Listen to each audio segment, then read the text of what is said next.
early on in the football game, Saquon was running the ball pretty well, and we were going, oh, wow, okay, the Eagles got the run game going.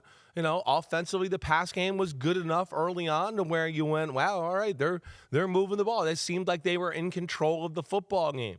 And then about late second quarter, it kind of seemed to change, and then we never really saw the Eagles' offense again for the majority of the football day. I mean, the 49ers absolutely controlled. And and A.J. Brown didn't have his best day. We know that. Saquon, Hurts missed a few throws, left the pocket a few times when he didn't need to, and the protection was perfect. Right? There was all of that. A.J. Brown's got to catch this. I don't know. The first one we showed on the highlight film, he couldn't have caught that. I know everybody thinks he's Superman. Right? But, yeah, there we go. I mean, it just was sloppy like we've seen from the Eagles all year long. It's incredible. It's simple. It's like what Devin McCourty talked about last night. The gotta-have-it go-to play of the game is just 4 guys run straight. That's what we got. So, yeah, issues there. And the 49ers just kind of hang around, take some body blows early.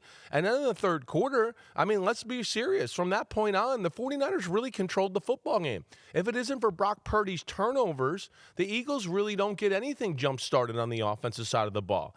49ers are driving, throws a little hook route to the left side. Quinyon Mitchell intercepts it. A little later in the second half, right? They're driving again, kind of passing midfield, throws a crossing route to the tight end. Quinyon Mitchell undercuts it. So those were the kind of the bright spots of the Eagles and how they got points in the second half a little bit. So that's what's crazy, to your point, with a team that talented that's been to the Super Bowl twice. We've seen be explosive.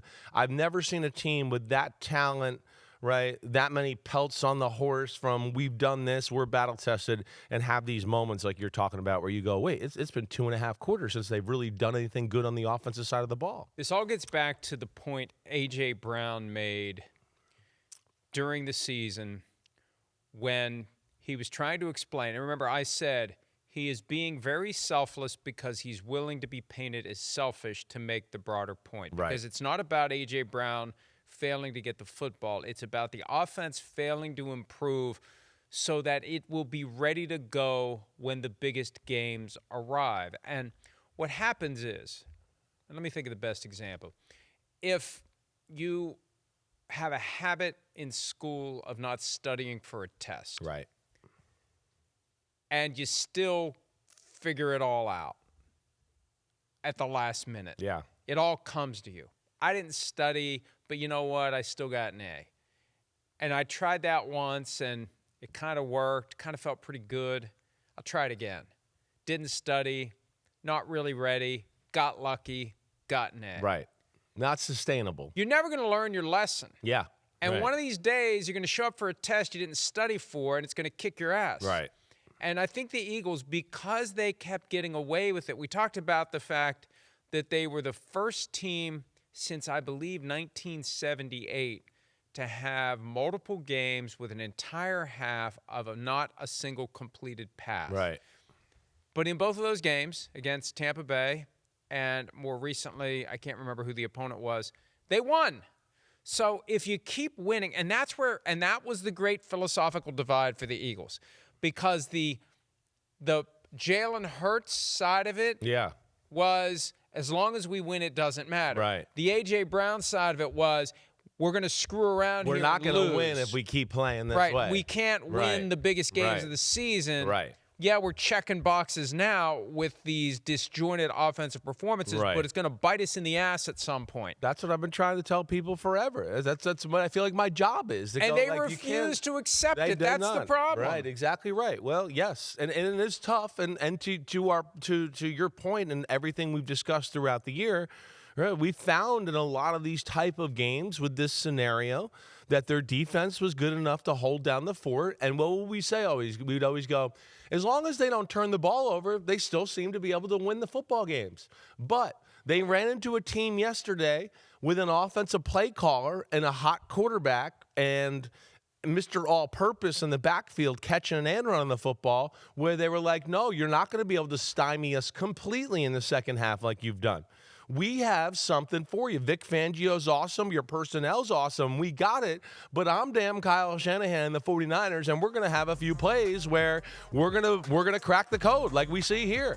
And we hadn't seen this really happen to the Philadelphia Eagles in the second half of the year. The Eagles defense has been top notch, but Shanahan, this is the first one you saw was on the first drive. That was in the second half where it was ugly and tough sledding, but the 49ers found about 5-6 plays throughout the day that were game-changing plays. To your point before about players and plays, the games are so close, the teams are so close. Either you got to have a coach that can dial up the big plays in some moments, or you got to have some guys that are just some awesome Jimmies and Joes, and you know they can make it happen. And the 49ers got a little bit of both, and that's why it's amazing that within that both, not even a complete football team and its total strength, that they're able to still win and play in these type of football games. It's just incredible. And it just, once again, I know he's my friend, but damn, Kyle Shanahan's amazing. Big players making big plays in big spots. That's what it all comes down to. Right. That's how you define your legacy. That's the thing that when you're growing up, you're doing in the backyard, you're envisioning it. You hear professional athletes talk about that all the time. They're no different when they're starting out than any other kid. It just turns out that they develop differently. They have a different talent level. They put more into it. They want it more, but it all goes back to when we were all kids screwing around, envisioning ourselves, making the big throw or making the big catch. And we see some teams do it and we see some teams don't. And the Eagles have the talent, definitely on defense. On offense, they've got the talent. They just, for whatever reason, and here's what's going to happen, and this is the problem. Yeah. They have Shane Steichen there in 22. They get to the Super Bowl. He gets hired by the Colts. They make Brian Johnson the offensive coordinator. It's a disaster. He gets fired. They hire Kellen Moore to be the offensive coordinator. They win the Super Bowl. He goes to coach the Saints. Now, Kevin Patullo, it's a disaster. Of all the things that are uncertain about the Eagles, the one thing that I'm fairly certain of is Kevin Patullo is not going to be the offensive coordinator next year. That's not sustainable. So they'll find somebody else, and they'll maybe have a great year, and guess what happens? He'll get a head coaching job, and they'll have to find another one. Hi, it's Mike Florio. Thanks for watching PFT on YouTube. Hit subscribe for the latest news and analysis from Pro Football Talk.